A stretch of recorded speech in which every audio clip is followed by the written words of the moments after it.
7 सबकर 6 सीखने के लिए काम करें, पैसे के लिए काम न करें।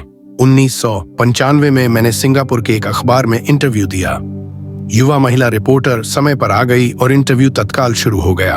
हम एक आलीशान होटल की लॉबी में कॉफी की चुस्कियों लगा रहे थे और मेरी सिंगापुर यात्रा के उद्देश्य पर चर्चा कर रहे थे। मैं प्लेटफॉर्म पर जिंग जिगलर के साथ बैठने वाला था।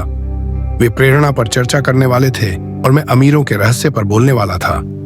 एक दिन मैं भी आपकी तरह बेस्ट सेलिंग लेखक बनना चाहती हूँ, उस महिला ने कहा।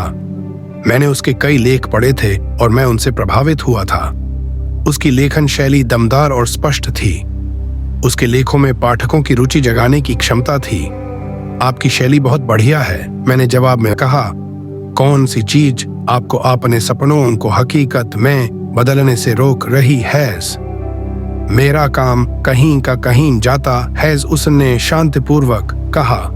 हर आदमी कहता है कि मेरे उपनिश्वास बढ़िया हैं, परंतु कुछ नहीं होता। इसलिए मैं अद्धा बार के लिए काम कर रही हूँ। कम से कम इससे मेरा खर्च तो चल जाता है। क्या आप इस बारे में कोई सुझाव देना चाहेंगे? ही बिल्कुल, मैंने उत्साह से कहा। सिंगापुर में मेरा दोस्त है, इकबाल आसाद दोस्त है। वह एक स्कूल चलाता है जहां लोगों को बिक्री संबंधी प्रशिक्षण दिया जाता है। वह सिंगापुर में कई छोटी के कॉरपोरेशंस के लिए सेल्स ट्रेनिंग कोर्स चलाता है और मैं समझता हूं कि उसके कोर्स में शामिल होने से आपका करियर बहुत ज्यादा विकसित हो जाएगा। उसका शरीर सख्त हो गया। आप ये कहना चाहते हैं कि बिक्री सीखने के लिए मुझे स्कूल जाना पड़ेगा? मैंने सहमति में सिर हिलाया। आप सचमुच ऐसा कह रहे हैं या मजाक कर रहे हैं? एक बार फिर मैंने सहमति में सिर हिलाया। इसमें गलत ही क्या है? मैं अब अपने शब्द वापस लेना चाहता था। उससे मेरी किसी बात से बुरा लग गया था और अब मैं सोच रहा था कि कितना अच्छा होता अगर मैंने उसे कुछ भी सुझाव नहीं दिया होता। उसकी मदद करने की कोशिश में अब मैं खुद के सुझाव की रक्षा करता नजर आ रहा था। मेरे पास अंग्रेजी साहित्य में मास्टर्स डिग्री है। मैं सेल्समैन बनना सीखने के लिए स्कूल क्यों जाऊं? मैं एक प्रोफेशनल हूं। मैं एक प्रोफेशन में प्रशिक्षित होने के लिए स्कूल गई थी ताकि मुझे सेल्समैन न बनना पड़े। मैं सेल्समैनों से नफरत करती हूँ। उन्हें केवल पैसा चाहिए होता है। तो आप मुझे बताएं कि मैं सेल्स का अध्ययन क्यों करूं? अब वह अपना ब्रीफ केस ताकत से बंद कर रही थी। इंटरव्यू खत्म हो गया था। कॉफी टेबल पर मेरी एक बेस्ट सेलिंग पुस्तक रखी हुई थी। मैंने उसे उठाया और उस महिला द्वारा लिखे गए नोटिस को भी अपने दूसरे हाथ में रखा। क्या आप इसे देख सकती हैं? मैंने उसके नोटिस की तरफ इशारा किया। उसने अपने नोटिस पर नजर डाली। क्या? उसने उलझन में कहा। एक बार फिर मैंने उसके नोट्स की तरफ जानबूझकर इशारा किया। उसके पैड पर उसने लिखा था, रॉबर्ट कियोसाकी, बेस्ट सेलिंग लेखक। यहाँ पर बेस्ट सेलिंग लेखक लिखा हुआ है, न कि बेस्ट राइटिंग लेखक। उसकी आंखें तत्काल फैल गईं।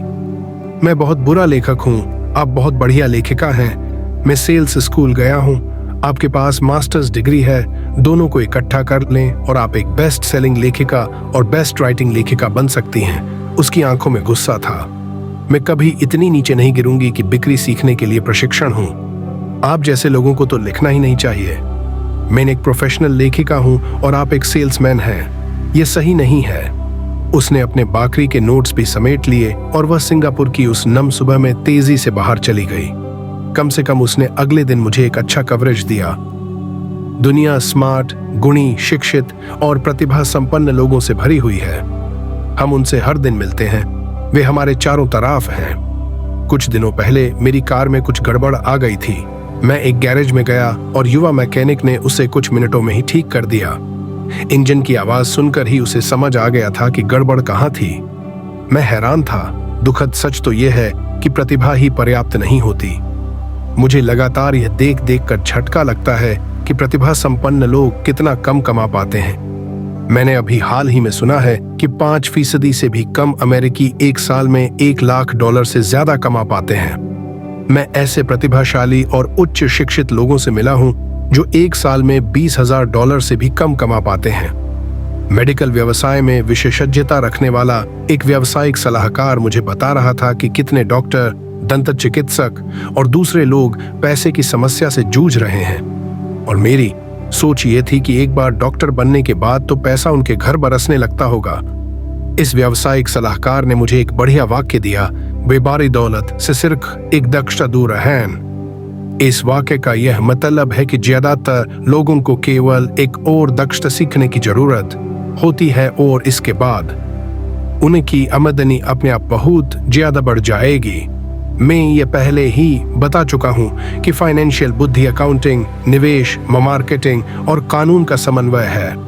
इन 4 तकनीकी दक्षताओं को मिला दें और पैसे से पैसा बनाना ज्यादा आसान हो जाएगा। जब पैसे की बात आती है तो ज्यादातर लोगों में केवल ज्यादा कड़ी मेहनत करने की दक्षता होती है।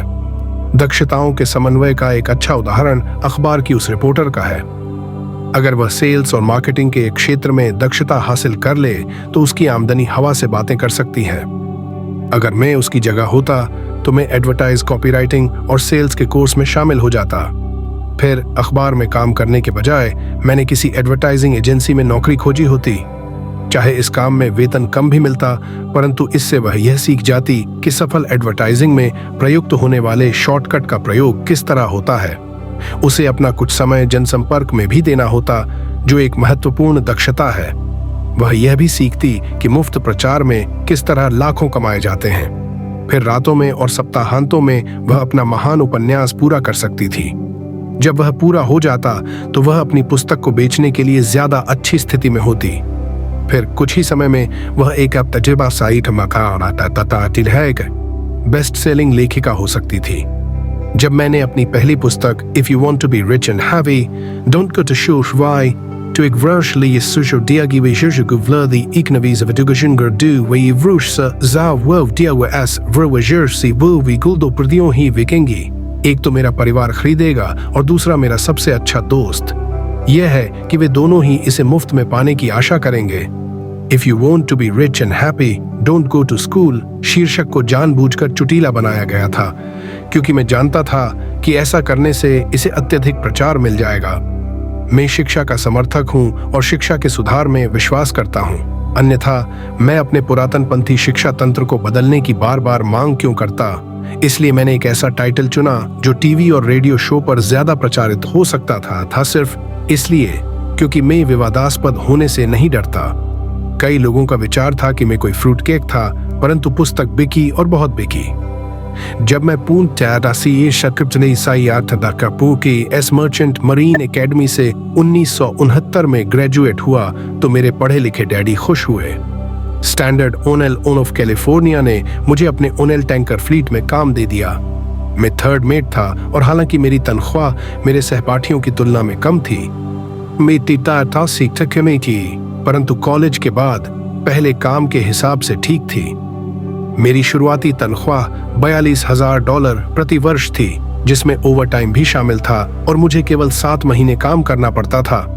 बाकी के 5 महीने मेरी छुट्टियों होती भी। अगर मैं चाहता तो मैं एक सहायक शिपिंग कंपनी के साथ वियतनाम जा सकता था और अपनी 5 महीनों की छुट्टियों के बदले में अपनी तनख्वाह दुगनी कर सकता था। मेरे सामने एक बहुत बढ़िया करियर था, परंतु मैंने 6 महीने बाद ही इस्तीफा दे दिया और मरीन कॉर्प्स में भर्ती हो गया ताकि मैं हवाई जहाज उड़ाना सीख सकूं। मेरे पढ़े लिखे डैडी का दिल टूट गया। अमीर डैडी ने मुझे बधाइयां दी। स्कूल और नौकरी में विशेषज्ञता का विचार एक लोकप्रिय विचार है, यानी कि ज्यादा धन कमाने के लिए या प्रमोशन हासिल करने के लिए आपको विशेषज्ञता हासिल करने की जरूरत है। इसीलिए मेडिकल डॉक्टर्स तत्काल बाल रोग विशेषज्ञ या अस्थि रोग विशेषज्ञ जैसी विशेषज्ञता हासिल करने में जुट जाते हैं। यही अकाउंटेंट्स, आर्किटेक्ट्स, वकीलों, पायलटों और बाकी लोगों के बारे में सही है। मेरे पढ़े लिखे डैडी इसी विचारधारा में विश्वास रखते थे, इसीलिए वे डॉक्टरेट मिलने के बाद रोमांचित हो गए थे। ये अक्सर यह मानते थे कि स्कूल में ऐसे लोगों का सम्मान किया जाता है जो कम से कम चीजों के बारे में ज्यादा से ज्यादा पढ़ते हैं। अमीर डैडी मुझे इसका ठीक उल्टा करने के लिए प्रोत्साहित करते थे। आपको हर चीज के बारे में थोड़ा थोड़ा पता होना चाहिए, यह उनका सुझाव था। इसीलिए मैंने उनकी कंपनियों में कई विभागों में सालों तक काम किया। कुछ समय के लिए मैंने उनके अकाउंटिंग डिपार्टमेंट में काम किया। हालांकि मैं कभी अकाउंटेंट नहीं बन सकता था, परंतु वे चाहते थे कि मैं उस विभाग में रहकर उसके बारे में मोटी मोटी बातें समझ लूं। अमीर डैडी जानते थे कि मैं वहां की शब्दावली को पकड़ लूंगा और यह भी समझ लूंगा कि क्या महत्वपूर्ण होता है और क्या नहीं। मैं एक बस बॉय और कंस्ट्रक्शन वर्कर के रूप में भी काम कर चुका हूं और सेल्स, रिजर्वेशन और मार्केटिंग में भी वे मुझे और माइक को सीढ़ी दर सीढ़ी सिखा रहे थे। इसलिए थे चाहते थे कि हम लोग उनके बैंकर्स, वकीलों, अकाउंटेंट्स और ब्रोकर्स के साथ बैठकों में भाग लें। वे चाहते थे कि हम लोग उनके साम्राज्य के हर पहलू के बारे में थोड़ी बहुत जानकारी रखें। जब मैंने स्टैंडर्ड ऑयल की अच्छी तनख्वाह वाली नौकरी छोड़ी तो मेरे पढ़े लिखे डैडी ने मुझसे दिल खोलकर बातें की। उन्हें कुछ समझ में नहीं आ रहा था। वे मेरे निर्णय के पीछे के कारण को नहीं समझ पा रहे थे, क्योंकि जिस नौकरी से मैंने इस्तीफा दिया था उसमें तनख्वाह अच्छी थी, फायदे बहुत थे, खाली समय भी बहुत मिलता था और प्रमोशन के अच्छे अवसर थे। जब एक शाम को उन्होंने मुझसे पूछा, तुमने नौकरी क्यों छोड़ दी, तो मैं लाख कोशिश करने के बाद भी उन्हें इसका कारण नहीं समझा सका। मेरे तर्क उनके तर्क के दायरे में फिट नहीं हो पा रहे थे। समस्या यह थी कि मेरा तर्क मेरे अमीर डैडी का तर्क था। मेरे पढ़े लिखे डैडी के लिए नौकरी की सुरक्षा ही सब कुछ थी। मेरे अमीर डैडी के लिए सीखना ही सब कुछ था। पढ़े लिखे डैडी का विचार था कि मैं शिप का ऑफिसर बनने की शिक्षा ग्रहण करने स्कूल गया था। अमीर डैडी जानते थे कि मैं अंतरराष्ट्रीय व्यापार के अध्ययन के लिए स्कूल गया था, तो एक विद्यार्थी की तरह मैं सुदूर पूर्व और साउथ पैसिफिक जाने वाले जहाजों पर, बड़े फ्रूटर्स पर, ओनेल टैंकरों और यात्री जहाजों पर काम करता रहा। अमीर डैडी इस बात पर जोर देते थे कि मैं यूरोप की तरफ जाने वाले जहाजों के बजाय प्रशांत महासागर पर अपना ध्यान केंद्रित करूं, क्योंकि भविष्य के देश एशिया में है, यूरोप में नहीं। जबकि मेरे ज्यादातर सहपाठी, जिनमें माइक भी शामिल था, नए कन्जा सीडी अपने घरों पर पार्टी और मौज मस्ती करते थे। तब मैं Japan, Taiwan, Thailand, Singapore, Hong Kong, Vietnam, Korea, Tahiti, Samoa और फिलीपीना में व्यवसाय, लोगों, बिजनेस की शैलियों और संस्कृतियों का अध्ययन करता था। मैं भी पार्टी कर रहा होता था, परंतु अपने घर पर नहीं। मेरा ज्ञान बहुत तेजी से बढ़ रहा था। पढ़े लिखे डैडी कभी नहीं समझ सके कि मैंने ये नौकरी क्यों छोड़ी और इसके बाद मरीन कॉर्प्स में क्यों शामिल हुआ। मैंने उन्हें बता दिया कि मैं जहाज उड़ाना सीखना चाहता हूं, परंतु मैं वास्तव में दूब का नेता बनना सीखना चाहता था। अमीर डैडी ने मुझे बता रखा था कि कंपनी चलाने का सबसे कठिन काम था लोगों से काम लेना। उन्होंने 3 साल तक सेना में काम किया था। मेरे पढ़े लिखे डैडी ने कभी ऐसा नहीं किया था। अमीर डैडी ने मुझे बताया कि खतरनाक परिस्थितियों में किस तरह लोगों का नेतृत्व किया जाए। तुम्हें जो अगली चीज सीखनी चाहिए यह है नेतृत्व। उन्होंने कहा, अगर आप एक अच्छे नेता नहीं हैं तो आप पर पीछे से भी गोली चलाई जा सकती है, जैसा बिजनेस में किया जाता है। 1973 में वियतनाम से लौटने पर मैंने कमीशन से इस्तीफा दे दिया। हालांकि मैं हवाई जहाज उड़ाना पसंद करता था। मैं जेरोक्स कंपनी में काम करने लगा। मैंने इसमें एक वजह से नौकरी की थी और नौकरी के फायदे व वजह नहीं थी। मैं एक शर्मीला आदमी था और बिक्री का विचार मुझे दुनिया का सबसे डरावना विषय लगता था। जेरोक्स अमेरिका में सेल्स ट्रेनिंग प्रोग्राम्स में बहुत बढ़िया कंपनी मानी जाती थी। अमीर डैडी को मुझ पर गर्व था। मेरे पढ़े लिखे हैडी को मुझ पर शर्म आती थी। एक बुद्धिजीवी होने के नाते वे सोचते थे कि सेल्समैन उनके नीचे के स्तर के होते हैं। मैंने जेरोक्स में 4 साल तक काम किया, जब तक कि मुझे दरवाजे खटखटाने और अस्वीकार कर दिए जाने के डर से मुक्ति नहीं मिल गई। एक बार मैं विक्रय में चोटी के 5 लोगों में लगातार आने लगा, तो मैंने एक बार फिर इस्तीफा दे दिया और आगे बढ़ गया। एक बार फिर मैंने एक अच्छी खासी कंपनी के साथ अपना बढ़िया करियर छोड़ दिया था। 1987 में मैंने अपनी पहली कंपनी खोली। अमीर डैडी ने मुझे और माइक को कंपनियों चलाने का प्रशिक्षण दे रखा था, प्रशिक्षण दे रखा था, तो अब मुझे उन्हें स्थापित करना ही सीखना था। मेरा पहला उत्पाद था नायलॉन और बेल्को का वॉलेट, जो फार ईस्ट में बनता था और समुद्री जहाज से न्यूयॉर्क में एक वेयरहाउस तक आता था। मेरी औपचारिक शिक्षा पूरी हो चुकी थी और अब मेरे पंखों की मजबूती की परीक्षा का समय आ गया था। अगर अब मैं असफल होता तो मैं दिवालिया हो गया होता। अमीर डैडी का मानना था कि 30 साल के पहले दिवालिया होना सबसे अच्छा होता है। आपके पास संभलने का मौका होता है, उनकी सलाह थी। मेरे 30वें जन्मदिन की शाम को मेरा पहला शिपमेंट कोरिया से न्यूयॉर्क के लिए रवाना हुआ। आज मैं अंतरराष्ट्रीय स्तर पर बिजनेस करता हूं और जैसा मेरे अमीर डैडी मुझे प्रोत्साहित किया करते थे, मैं विकासशील देशों पर ध्यान केंद्रित करता हूं। आज मेरी निवेश कंपनी दक्षिण अमेरिका, एशिया, नॉर्वे और रूस में निवेश करती है। एक कहावत है, जॉब एक संक्षिप्त रूप है जस्ट ओवर ब्रोक का, और दुर्भाग्य से यह करोड़ों लोगों के लिए सही साबित होता है। चूंकि स्कूल ये नहीं समझता कि फाइनेंशियल बुद्धि भी बुद्धि का एक रूप है, इसलिए ज्यादातर कर्मचारी या मजदूर अपने साधनों के भीतर रह रहे हैं। वे मेहनत करते हैं और अपने बिल चुकाते हैं। एक और डरावनी मैनेजमेंट थ्योरी है, काम करने वाले इसलिए कड़ी मेहनत करते हैं ताकि उन्हें नौकरी से न निकाल दिया जाए, और मालिक उन्हें केवल इतना देते हैं ताकि काम करने वाले छोड़कर न चले जाएं। और अगर आप ज्यादातर कंपनियों की तनख्वाहें देखें तो आप पाएंगे कि इस बात में थोड़ी बहुत सच्चाई तो है। इसका कुल परिणाम यह होता है कि ज्यादातर कर्मचारी आगे नहीं बढ़ पाते। वे वही करते हैं जो उन्हें सिखाया जाता है, सुरक्षित नौकरी खोज लो। ज्यादातर काम करने वाले कम समय के पुरस्कारों जैसे वेतन और दूसरे फायदों के लिए काम करते हैं, परंतु दीर्घकालीन दृष्टि से यह उनके लिए घाटे का सौदा साबित होता है। इसके बजाय मैं युवा लोगों को यही सलाह दूंगा कि नौकरी खोजते समय वे इस बात पर कम ध्यान दें कि वे कितना कमा रहे हैं, और इस बात पर ज्यादा ध्यान दें कि वे कितना सीख रहे हैं। रास्ते पर आगे की तरफ देखकर यह तय करें कि किसी खास प्रोफेशन को चुनने के पहले और चूहा दौड़ में फंसने से पहले वे कितनी दक्षताओं में पारंगत होना चाहते हैं। एक बार लोग बिल चुकाने की आजीवन प्रक्रिया में फैंस जाते हैं तो वे छोटे हैमस्टर्स की तरह धातु के छोटे पहियों के चारों तरफ घूमते रहते हैं। उनके छोटे पैर तेजी से घूमते हैं, पहिए भी तेजी से घूमते हैं, परंतु आने वाले कल में भी वे उसी पिंजरे में रहेंगे, नौकरी। जंतरी मैगवायर फिल्म में टीम क्रूज का बहुत बढ़िया रोल था और इस फिल्म में कई बहुत जोरदार संवाद थे। शायद सबसे यादगार लाइन थी, मुझे पैसा दिखाओ। परंतु एक और लाइन थी जो मेरे हिसाब से ज्यादा सच्ची थी। यह उस दृश्य में थी जहां टीम क्रूज फर्म छोड़कर जा रहा है। उसे नौकरी से निकाल दिया गया है और वह पूरी कंपनी से पूछता है, मेरे साथ कौन आना चाहता है? और सब लोग मौन और स्तब्ध हैं। केवल एक औरत बोलती है, मैं आना तो चाहती हूं, परंतु मेरा 3 महीने में प्रमोशन होने वाला है। यह वाक्य शायद पूरी फिल्म का सबसे सच्चा वक्तव्य है। यह उस तरह का वक्तव्य है जो बिल चुकाने के लिए मेहनत करने वाले लोग हमेशा इस्तेमाल करते हैं। मैं जानता हूं कि मेरे पढ़े लिखे डैडी हर साल तनख्वाह बढ़ने की आशा लगाए रखते थे और हर साल उन्हें निराशा होती थी। इसलिए वे फिर से स्कूल जाकर और ज्यादा योग्यताएं हासिल करते थे ताकि उन्हें एक और वेतन वृद्धि मिल सके, परंतु एक बार फिर उन्हें निराशा ही हाथ लगती थी। मैं अक्सर लोगों से यह सवाल पूछता हूं, रोजमर्रा की यह गतिविधि आपको कहां ले जा रही है? छोटे हैमस्टर की तरह लोगों को यह देखना चाहिए कि उनकी कड़ी मेहनत का नतीजा क्या निकल रहा है, उनका भविष्य कैसा होगा।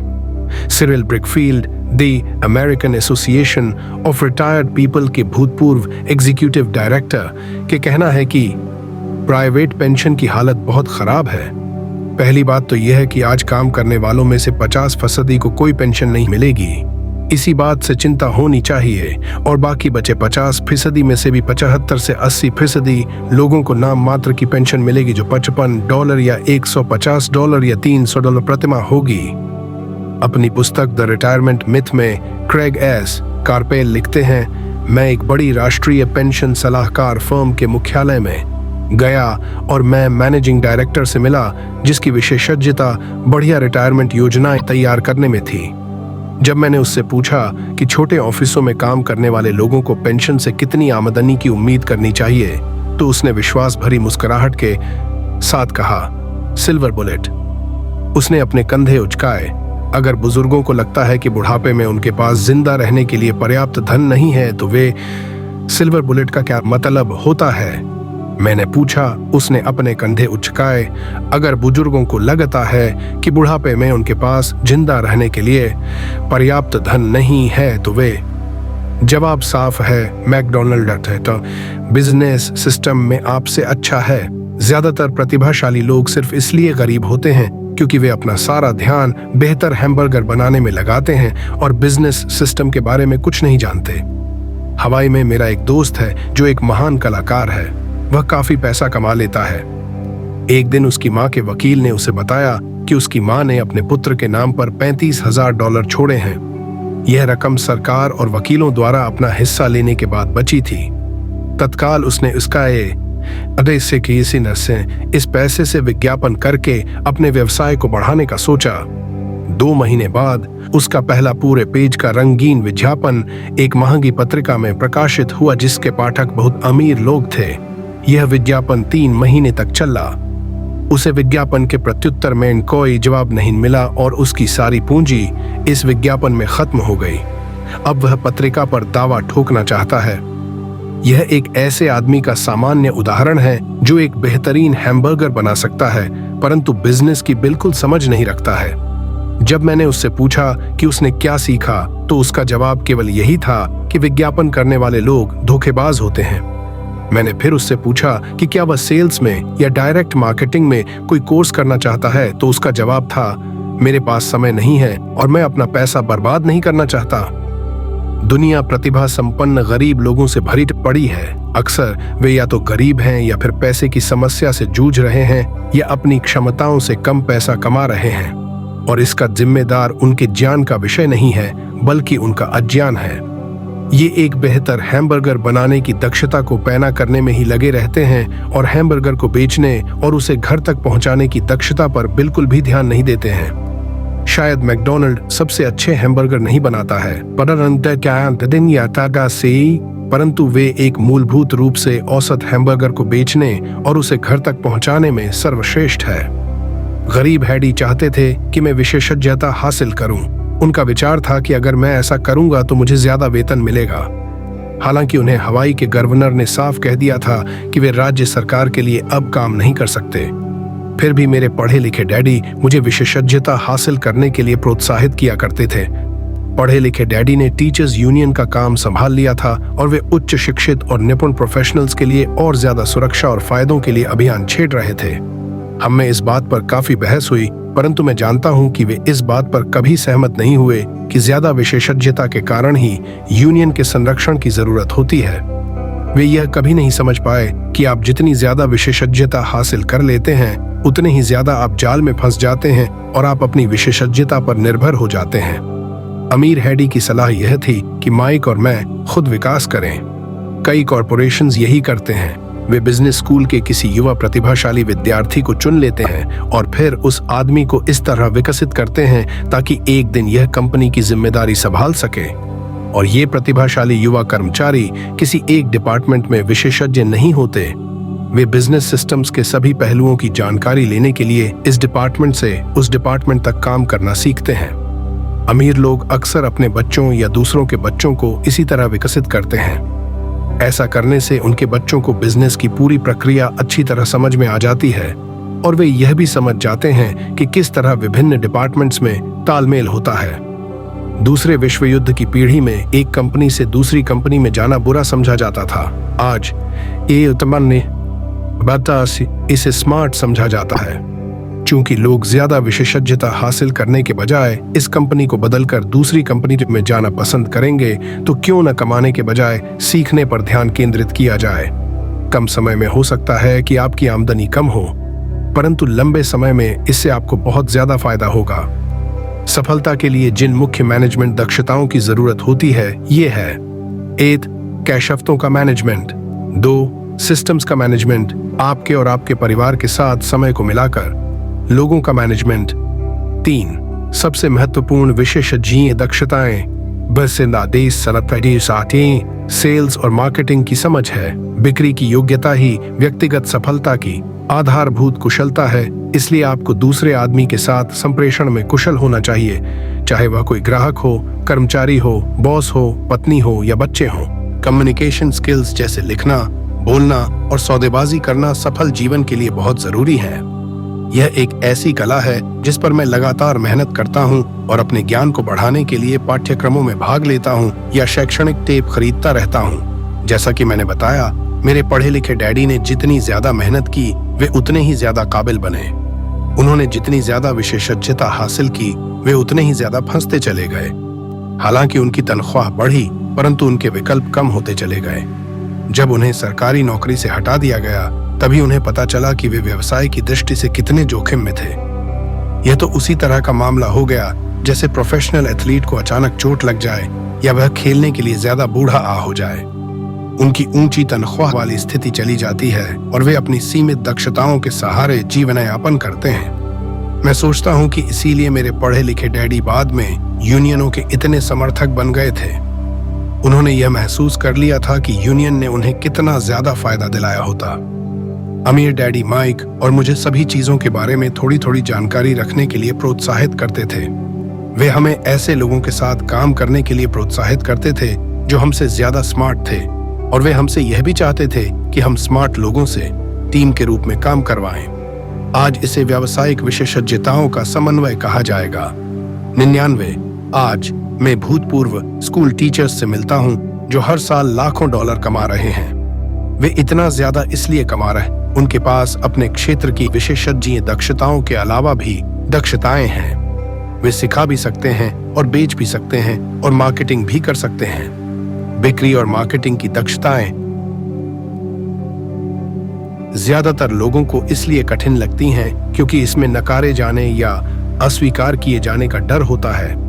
आप संप्रेषण, सौदेबाजी और अपने नकारे जाने के डर का सामना करने में जितने बेहतर होंगे, आपके लिए जिंदगी उतनी ही आसान होगी।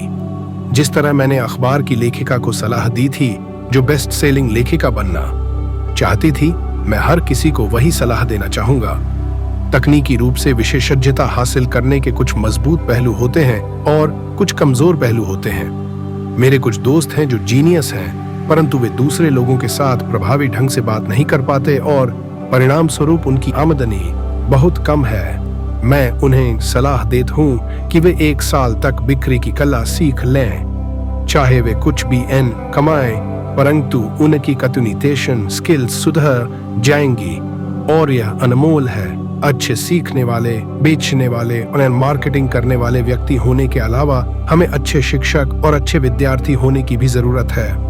दरअसल अमीर होने के लिए आप में लेने के साथ ही देने की काबिलियत भी होनी चाहिए। आर्थिक या प्रोफेशनल संघर्ष के मामलों में देने और लेने में बहुधा कमी देखी गई है। मैं ऐसे कई लोगों को जानता हूं जो सिर्फ इसलिए गरीब हैं क्योंकि वे न तो अच्छे विद्यार्थी हैं न ही अच्छे शिक्षक हैं। मेरे दोनों डैडी उदार थे। दोनों ने पहले देने के सिद्धांत का पालन किया था। शिक्षा देना उनके लिए देने का एक प्रकार था। जितना ज्यादा उन्होंने दिया उतना ही उन्हें मिला। पैसे देने के मामले में जरूर उन दोनों में अंतर था। मेरे अमीर डैडी ने बहुत सा पैसा दान दिया। उन्होंने अपने चर्च को दान दिया, समाज सेवी संस्थाओं को दान दिया और अपने फाउंडेशन को दान दिया। वे जानते थे कि पैसा हासिल करने के लिए पैसा देना होता है। पैसा देना ज्यादातर अमीर परिवारों का रहस्य है। इसीलिए रॉकफेलर फाउंडेशन और फोर्ड फाउंडेशन जैसे संगठन काम कर रहे हैं। ये संगठन उनकी संपत्ति को लेते हैं, उसे बढ़ाते हैं और लगातार देते रहते हैं। मेरे पढ़े लिखे डैडी हमेशा कहा करते थे, जब मेरे पास अतिरिक्त पैसा होगा मैं उसे दान में दूंगा। समस्या यह थी कि उनके पास कभी अतिरिक्त पैसा नहीं आया। इसलिए वे ज्यादा पैसा कमाने के लिए ज्यादा मेहनत करते रहे और पैसे के महत्वपूर्ण नियम को भूल गए, दो और आपको मिल जाएगा। इसके बजाय वे यह यकीन करते रहे, लो और फिर दो। निष्कर्ष में मैं यही कहना चाहता हूं कि मुझ पर दोनों ही डंडियों की छाप है। मेरा एक हिस्सा कट्टर पूंजीपति का है जो पैसे से पैसा कमाने के खेल से प्रेम करता है। मेरा दूसरा हिस्सा एक सामाजिक रूप से जिम्मेदार शिक्षक का है जो गरीबों और अमीरों के बीच बढ़ती आर्थिक खाई से बहुत ज्यादा चिंतित है। यदि आप लोग चैप्टर वाइज चैप्टर पढ़ना चाहते हैं तो प्लेलिस्ट का लिंक डिस्क्रिप्शन में दिया गया है और नई पुस्तक के लिए हमारे चैनल को सब्सक्राइब करें। हम विभिन्न भाषाओं में HD गुणवत्ता वाली ध्वनि व सर्वश्रेष्ठ ऑडियो बुक प्रदान करते हैं। यदि आप कोई सर्वश्रेष्ठ ऑडियो बुक चाहते हैं तो कृपया मुझे कमेंट करें। मैं आपको उत्तर देने का प्रयास करूंगा और आपकी पसंद के अनुसार ऑडियो बुक बनाऊंगा। धन्यवाद।